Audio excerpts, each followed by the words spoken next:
2 decades, millions of viewers put their faith in the words of our next guest. Emmy-winning journalist Liz Walker, who made history as Boston's first Black evening news anchor. We got Boston people in the house. Listen, that's how you know you made an impact. Then, she traded the anchor desk for the pulpit. She became a beloved pastor who helped transform a neighborhood that had been plagued by violence. Now, in her new book, No One Left Alone, she is opening up about how a tragic murder inspired the movement that has helped heal not just her community, but communities around the country. Please welcome Liz Walker to the KFM.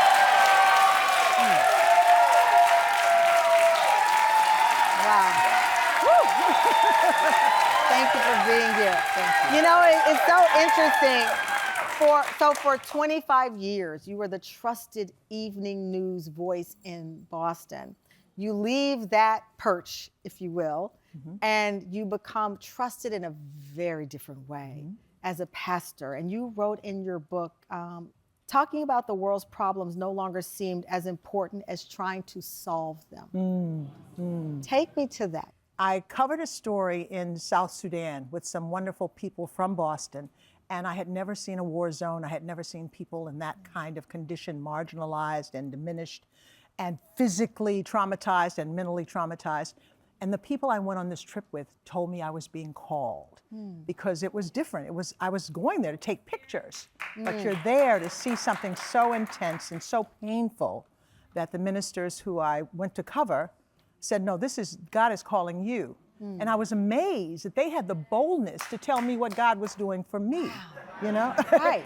And they did. And they did. And I went on And you to, received it. I received it, and it worked, and it kind of felt good. I went to seminary, stayed on TV a little bit, but went to seminary just to see what that meant.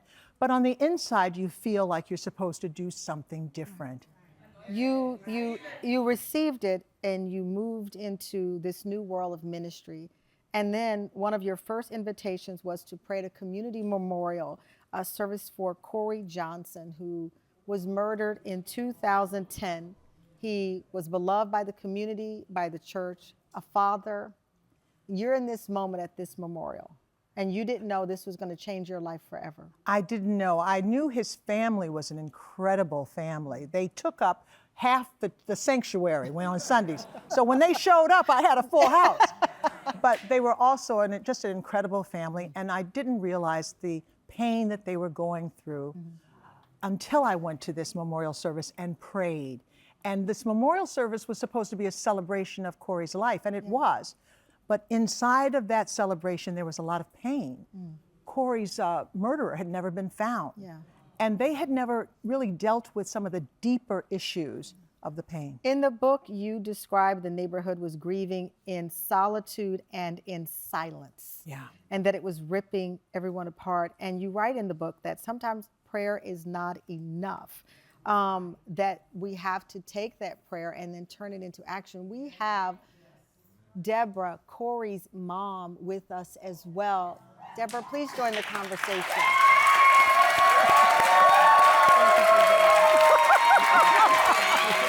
Good to meet you. Yes. I wanted you to join because your stories are powerful together, individually, but also together. When you hear Liz say Corey's death changed her in this way that she wasn't expecting, how does that, because you're going through your change and your grief and your child, to know that he also impacted her in this way? Well, when I hear that his name even makes my heart smile.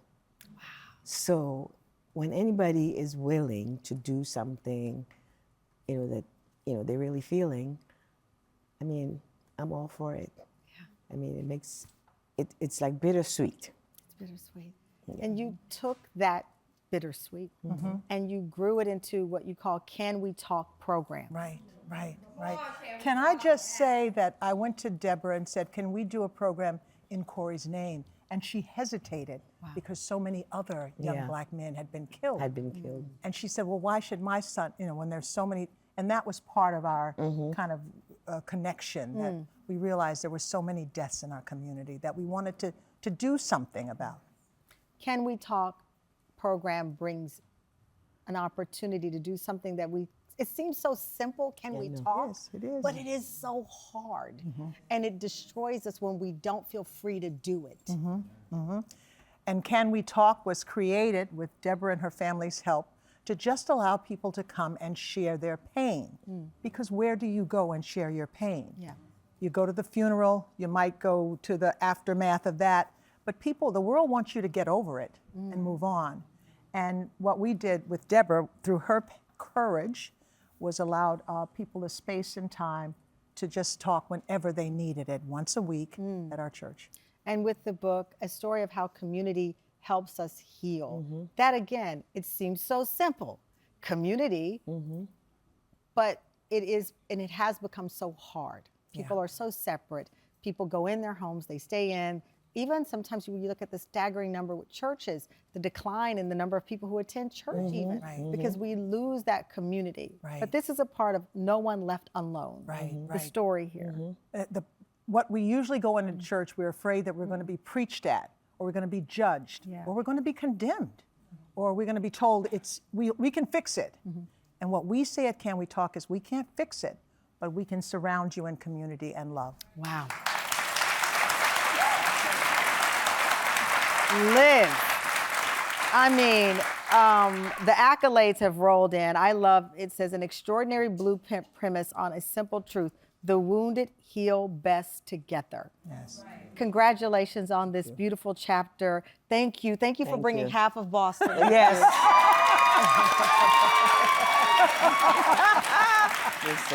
Liz, you're such an important part of journalism. So I just want to thank you, because if you were not behind that anchor desk, people like me would not exist in this business. So thank you so much. Thank you. No One Left Alone is available now. This book's pages are filled with lessons on grace and gratitude. By the yelling over there, they already have a copy, but y'all are all going home with a copy. We'll be right back. Coming up, 5 years after a complete stranger saved his life, he went viral trying to find her to thank her. Later, the emotional reunion that was years in the making.